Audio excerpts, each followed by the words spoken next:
Hi everyone, welcome to my statistics class.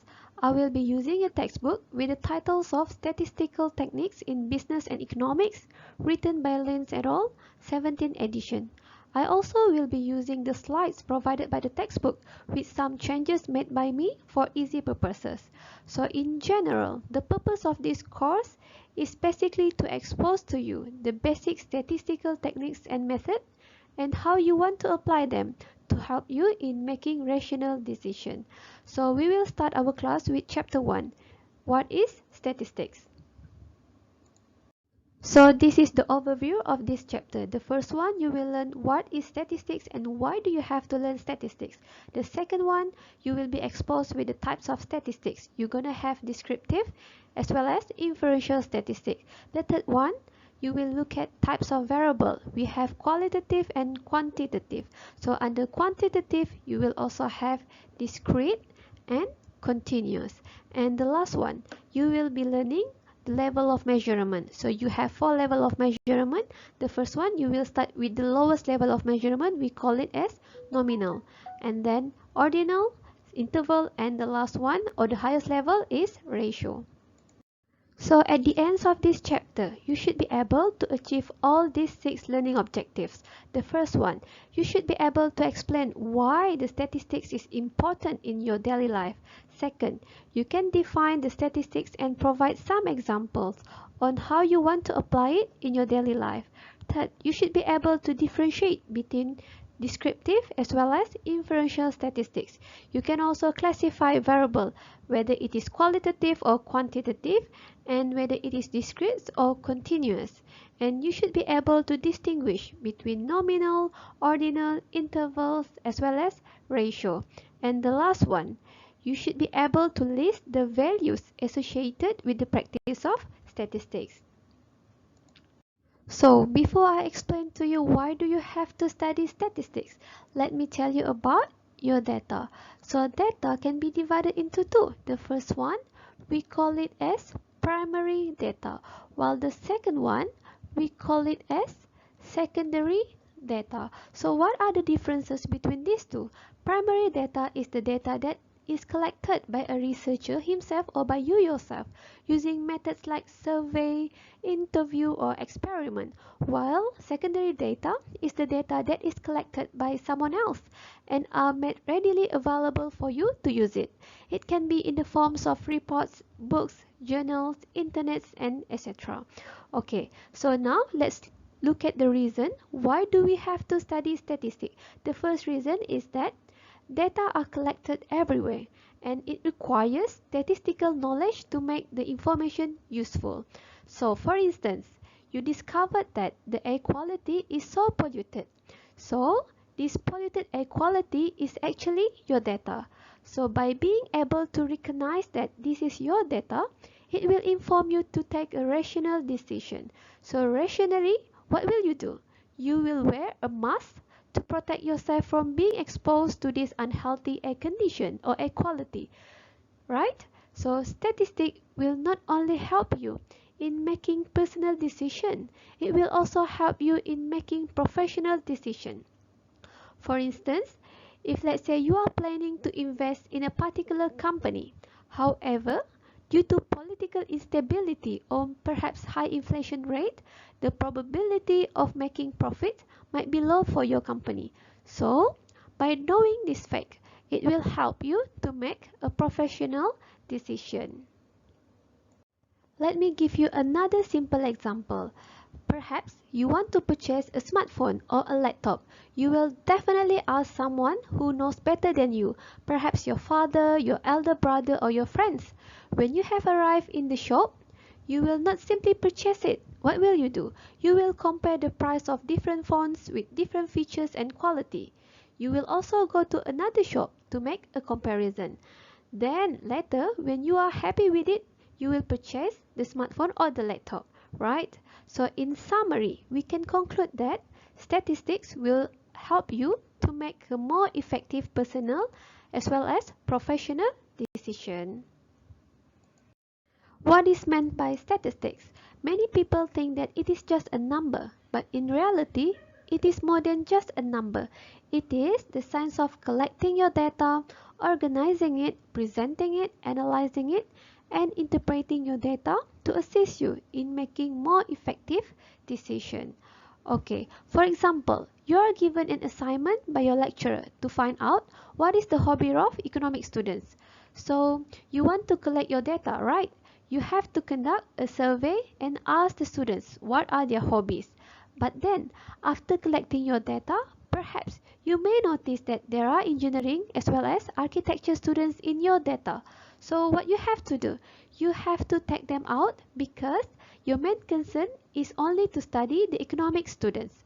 So we call this engineering as well as architecture student as outliers. Okay, so what is outliers? It means that it is something that is not belong to the group, or we can call them alien. So you have to organize your data nicely, and you have to make sure only the data that you want are kept with you. Then you have to present your data. So you can present it using bar chart, line chart, or pie chart, or many other ways. Then you have to analyze your data. How do you want to do it? You can use index number, probability distribution, hypothesis testing, and so on.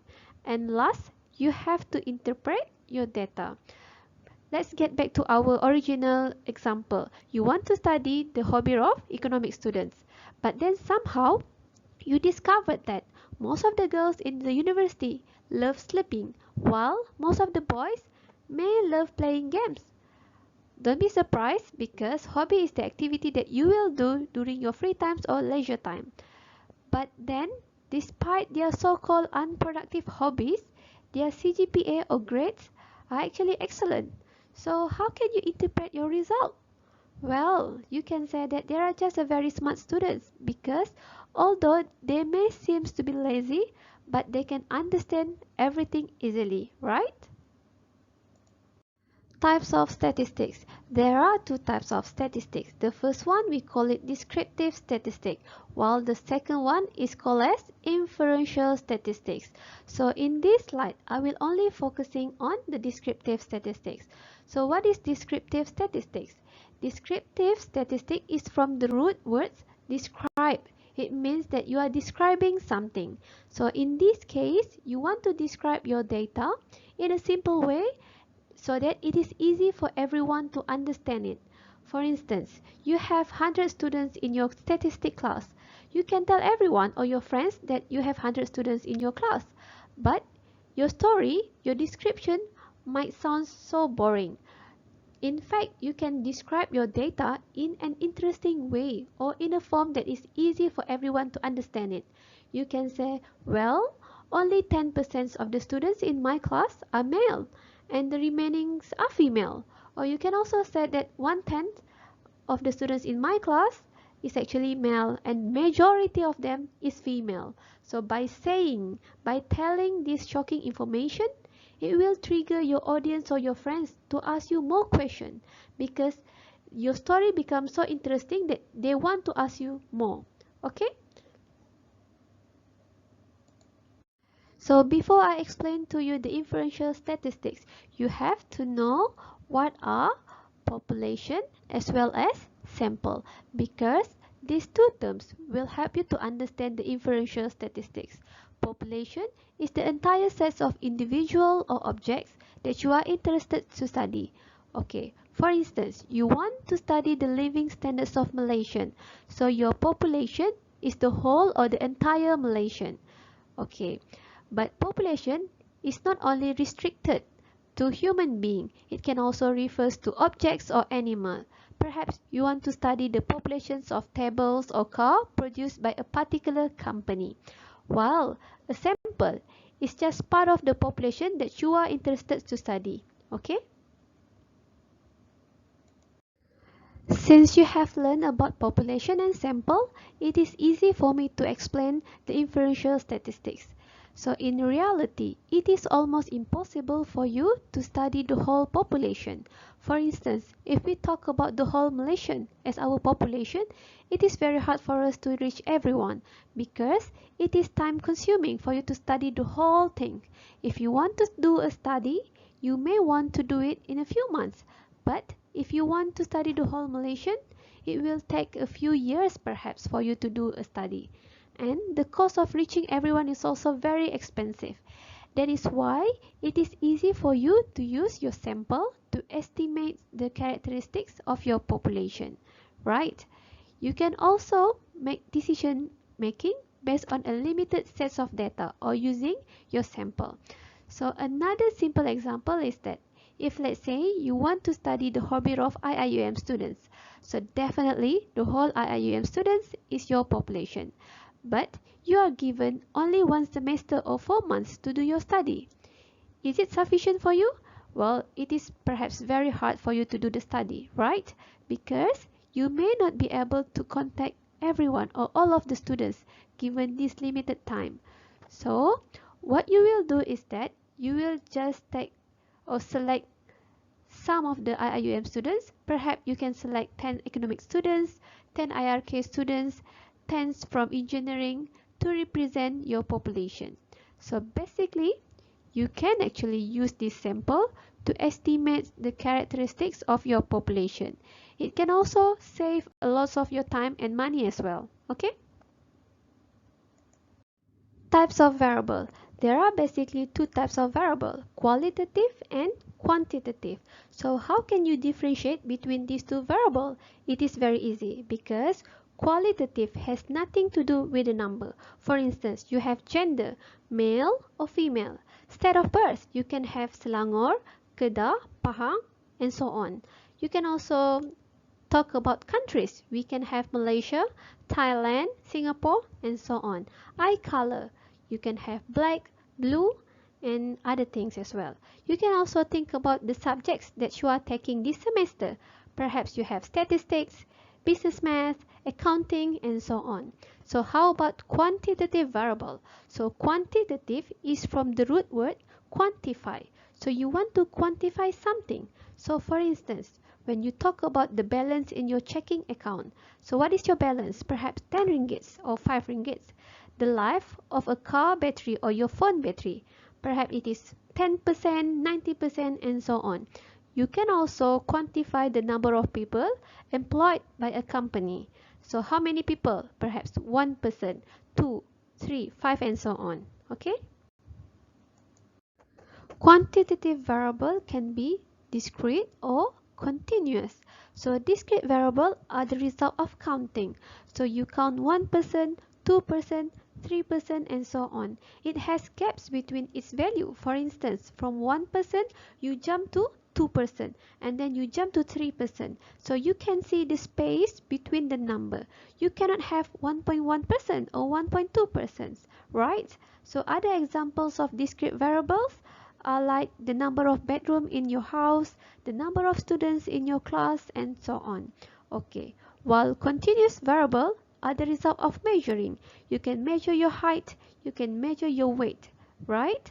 Okay, when we talk about continuous variable, the number keep continuing until forever, and normally it has a decimal point. For instance, 1.1, 1.2, and so on. So you can see here there is no gaps, right? So other examples of continuous variable is like your CGPA. You can have 3.4, 3.5, and so on. And money in your bank account is also the examples of continuous variable. Summary of the types of variable. Okay, remember, you have two types of variable, qualitative and quantitative. So for qualitative, it has nothing to do with the number. So you just classify them into a few groups. For instance, marital status. So you can classify it into single, married, or divorce. While for quantitative, it is from the root words quantify. So you want to quantify them. So under quantitative, you can be divided into discrete or continuous. So discrete is the result of counting. So you count 1%, 2%, and 3%. While continuous is the result of measuring. You can measure your height, weight, and so on. And you have to remember under continuous, you have a decimal point. So the examples for these variables are given in this box. Okay? Level of measurements. There are actually 4 levels of measurements. You will start with the lowest one, what we call nominal, ordinal, interval, and the highest one is ratio. So why do you need to learn this level of measurement? Because you have to know them in order for you to perform your statistical method or analysis later on. Okay, so what is this nominal? It is a very simple concept in which nominal will just classify the variable into a few groups or a few categories, and it has no order. For instance, you want to classify the candies by its color, so you can classify the candy like whether it is blue, black, yellow, and so on. Another example is like gender. You classify gender into male or female. That's it. Okay? The next level of measurement is called as ordinal. So basically, ordinal is very similar to nominal because it classifies the variable into groups. But in ordinal, it has an order. Okay, the common examples of ordinal is t-shirt size. So you classify the t-shirt size into a few groups, but you can see that it has an order. You will start with small, and then you move to the mediums, and then you move to the large size. So you can see that there is an order of the t-shirt size. Another examples of ordinal is student ratings of professor. So the students may rate the professor as poor or perhaps average, good or maybe excellent. Okay, so even though you classify the rating into a few groups, but you can see the order of the rating, right? Okay, so in ordinal, the ranking are known, means that you know which one is the first, which one is the last, which one is the smallest, which one is the biggest, which one is the lowest, which one is the highest.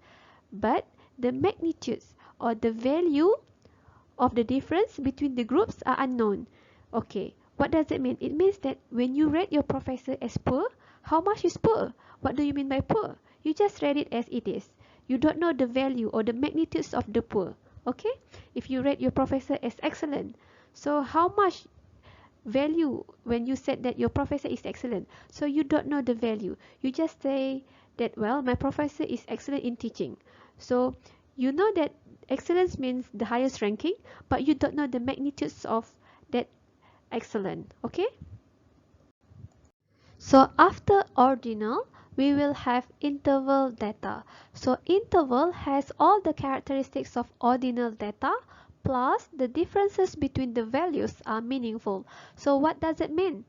Okay, if let's say you are given a ruler, you know that 1 unit is actually smaller than 3 units, and 10 unit is bigger than 3 units. So the difference between the values are actually meaningful or making sense to you. Let me give you another example. When we talk about temperature, so in Malaysia, the temperature is about 30 degrees. And you know that 30 degrees is actually warmer than 25 degrees. So here, you can see that the difference in the number is meaningful. Okay, so another characteristics of interval that will differentiate it with ratio is that there is no natural 0 point. It means that the 0 here means something else. Okay, while for the ratio, the 0 means the absence of that thing. Okay, a simple example of interval is temperature. If let's say you have 0 temperature, it doesn't mean that you don't have a temperature at all. It means something else. What does it mean? It means very, very cold. Okay, another examples of this interval is like your IQ test. If you got 0 in your result, it doesn't mean that you don't have your IQ or brain at all. It just means that you are not that smart perhaps. Okay? So the highest level of measurement is called as ratio. So ratio has all the characteristics of interval. And on top of that, the 0 point in ratio is actually means the absence of that thing or the absence of something. Okay, let's look at the example. For instance, wages or income. When you say that you have 0 income, it means that you don't have any income at all. You have no money. Okay, another example, if let's say a company said that they have 0 production, means that they don't produce anything, right? And if you look at the last example, you have weight. Do you think that you will have 0 weight? Is it possible for human being to have 0 weight? Well, this is not the case of human being. So this is normally common for the scientist people, for the science field. when they want to study the A quality. So they discovered that basically the A has no weight. It means that it is very light, right? So this is the last discussion on the level of measurement. So this is the summary for the 4 levels of measurements. You will start with the lowest one, nominal, and then you will have higher level, which is ordinal, and then intervals, and the highest is ratio. So the definitions for these measurements as well as the examples are given in this summary. So you can have a look at them and make sure that you are clear about their details. Ethics and statistics. So this is the last slide for this chapter. I hope that by knowing this can make you feel happy and smile. Okay, so when you have learned statistics, you have to practice this knowledge with integrity and honesty. When you are collecting your data, organizing them, summarizing, analyzing, as well as interpreting your data. Because many people around the world, when they have learned statistics and the tools of statistics, they try to manipulate the data to suit the interests of their boss or to suit the interests of the company that hired them. So you shouldn't do this. You have to maintain your integrity and honesty. Okay? Second, you should be able to maintain an independent and principled point of view when you analyze and report your finding. Okay? For instance, you are hired by IIUM to study the performance of IIUM compared to other university, but it turned out that the performance of IIUM is lower, or we can say that we perform very bad compared to other university. Just because you are hired by IIUM, you should please them. You shouldn't do that.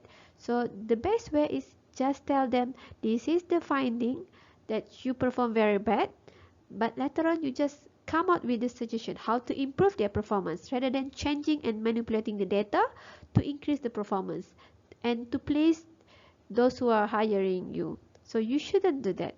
And the third one, when you have learned statistics, you should be able to question reports that do not fairly represent the population. Okay, you know that when people do a study, they will not study the whole population because it is almost impossible and time consuming. And you know that they will just study the sample to estimate their population. If let's say you think that the report doesn't really represent the population, you should be able to question it, and you should be able to identify and detect this problem, because sometimes they may choose the sample wrongly, they may choose the not the right sample. So you should be able to question this, right? Because you have learned statistics. And then you should be able to question the report that does not include all the relevant statistical method or tools. So in this subject, you will learn so many statistical methods, and some people don't even use the right method. So you should be able to question this. For instance, why don't they use mean? Why should they use a percentage? Because mean is the better method to analyze something rather than percentage. So when you have learned all this method, you should be able to tell what is the right method to use to analyze the study. Okay? So we are expecting you to be able to do that. And the last one, you should question the reports that introduce bias in attempt to mislead or misrepresent the data. Okay, normally when you have learned statistics, you should be able to identify the bias. Okay, what do you mean by bias? Means that something doesn't actually tell about the real condition or story. Okay, you should be able to detect or identify that. Okay, with that we will end this chapter. Okay.